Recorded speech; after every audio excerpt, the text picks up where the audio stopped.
गुलाब का घमंड। बसंत ऋतु में जंगल के बीचों बीच लगा गुलाब का पौधा अपने फूलों की सुंदरता पर इठला रहा था। पास ही लगे चीड़ के कुछ पेड़ आपस में बातें कर रहे थे। एक चीड़ के पेड़ ने गुलाब को देखकर कहा, गुलाब के फूल कितने सुंदर होते हैं, मुझे मलाल है कि मैं इसके जैसा सुंदर नहीं हूँ। मित्र, उदास होने की आवश्यकता नहीं, हर किसी के पास सब कुछ तो नहीं हो सकता ना। दूसरे चीड़ के पेड़ ने उसकी इस बात का उत्तर दिया। गुलाब ने उसकी बातें सुन ली और उसे अपनी सुंदरता पर और गुमान हो गया। वह बोला, इस जंगल में सबसे सुंदर मैं ही हूँ। तभी सूरजमुखी के फूल ने उसकी इस बात पर आपत्ति जताते हुए कहा, तुम ऐसा कैसे कह सकते हो?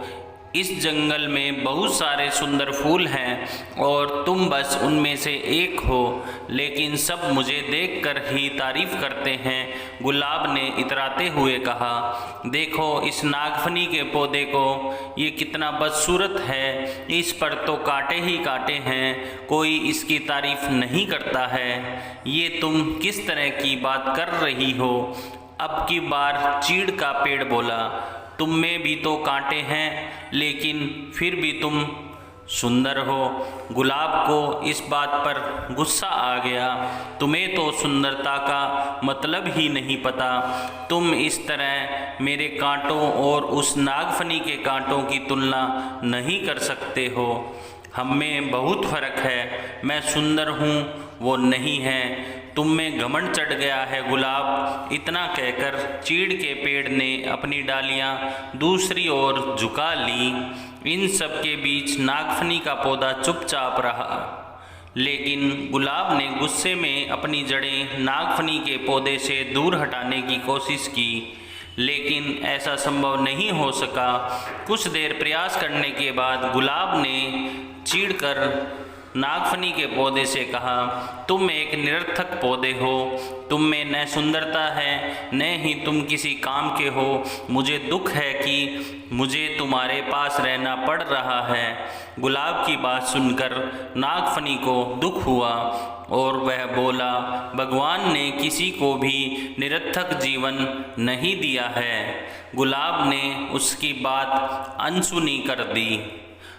मौसम बदला और बसंत ऋतु चली गई। धूप की तपिश बढ़ने लगी और पेड़ पौधे मुरझाने लगे। गुलाब भी मुरझाने लगा।